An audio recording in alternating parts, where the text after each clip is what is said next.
Biden's ground offensive, thousands break into aid warehouses in Gaza. DEIR al-BALAH, Gaza Strip, Associated Press. Thousands of people broke into aid warehouses in Gaza to take flour and basic hygiene products, a UN agency said Sunday, in a mark of growing desperation and the breakdown of public order 3 weeks into the war between Israel and Gaza's Hamas rulers. Tanks and infantry pushed into Gaza over the weekend as Israeli Prime Minister Benjamin Netanyahu announced a second stage in the war, which was ignited by Hamas' brutal October 7 incursion into Israel. Israel also pounded the territory from air, land, and sea. Gaza's health ministry said the death toll among Palestinians has passed 8,000, mostly women and minors. It's a toll without precedent in decades of Israeli-Palestinian violence, and one that is expected to climb even more rapidly as Israel presses its ground offensive. Over 1,400 people have died on the Israeli side, mainly civilians killed during the initial Hamas onslaught. The bombardment over the weekend, described by Gaza residents as the most intense of the war, knocked out most communications in the territory late Friday, largely cutting off the besieged enclave's 2.3 million people from the world. Communications were restored to much of Gaza early Sunday. The Israeli military said Sunday it had struck over 450 targets over the past 24 hours, including Hamas command centers and anti-tank missile launching positions. It said more ground forces were sent into Gaza overnight, and circulated footage showing tanks and troops operating in open areas.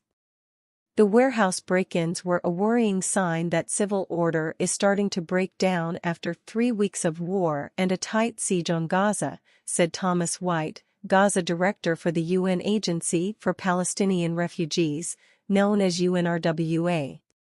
People are scared, frustrated, and desperate. UNRWA provides basic services to hundreds of thousands of people in Gaza. Its schools across the territory have been transformed into packed shelters housing Palestinians displaced by the conflict. Israel has allowed only a small trickle of aid to enter from Egypt, some of which was stored in one of the warehouses that was broken into, UNRWA said.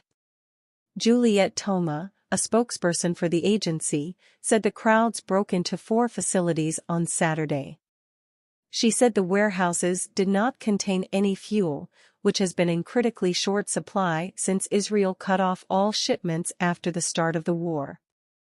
Israeli authorities said Sunday that they would soon allow more humanitarian aid to enter Gaza, though details remained unclear.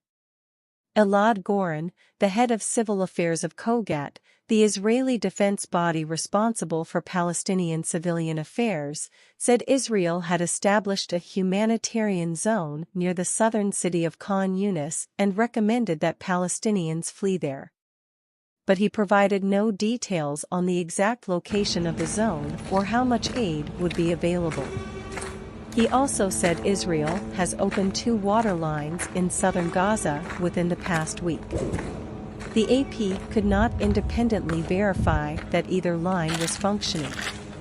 Residents living near Shifa Hospital, Gaza's largest, meanwhile said Israeli airstrikes overnight hit near the hospital complex and blocked many roads leading to it.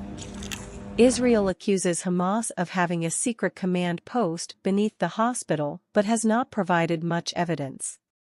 Hamas denies the allegations. Tens of thousands of civilians are sheltering in Shifa, which is also packed with wounded patients. Reaching the hospital has become increasingly difficult, Mahmoud Al-Sawa, who is sheltering in the hospital, said over the phone. It seems they want to cut off the area. Another Gaza City resident, Abdullah Sayed, said the Israeli bombing over the past 2 days was the most violent and intense since the war started. The Palestinian Red Crescent Rescue Service said another Gaza City hospital received 2 calls from Israeli authorities on Sunday ordering it to evacuate. It said airstrikes have hit as close as 50 meters, yards from the Al-Quds hospital, where 12,000 people are sheltering.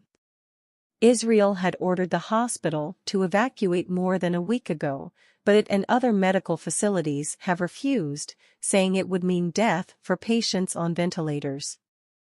There was no immediate Israeli comment on the latest evacuation order or the strikes near Rafah. Israel says most residents have heeded its orders to flee to the southern part of the besieged territory, but hundreds of thousands remain in the north, in part because Israel has also bombarded targets in so-called safe zones. An Israeli airstrike hit a two-story house in Khan Yunis on Sunday, killing at least 13 people, including 10 from one family. The bodies were brought to the nearby Nasser hospital, according to an Associated Press journalist at the scene. The escalation has meanwhile ratcheted up domestic pressure on Israel's government to secure the release of some 230 hostages seized in the October 7th rampage, when Hamas fighters from Gaza breached Israel's defenses and stormed into nearby towns, gunning down civilians and soldiers in a surprise attack. Desperate family members met with Netanyahu on Saturday and expressed support for an exchange for Palestinian prisoners held in Israel. Hamas says it is ready to release all hostages if Israel releases all of the thousands of Palestinians held in its prisons. Israel has dismissed the offer. Netanyahu said Saturday that Israel is determined to bring back all the hostages, and that the expanding ground operation will help us in this mission. This is the second stage of the war, whose objectives are clear: to destroy the military and governmental capabilities of Hamas and bring the hostages home, he said in a televised address. The Israeli military said it was gradually expanding its ground operations inside Gaza, while stopping short of calling it an all-out invasion. Casualties on both sides are expected to rise sharply as Israeli forces and Palestinian fighters battle in dense residential areas. Despite the Israeli offensive, Palestinian fighters have continued firing rockets into Israel, with the constant sirens in southern Israel a reminder of the threat. The Palestinian death toll in Gaza rose Saturday to just over 8,000 people since the war began, according to the Gaza Health Ministry.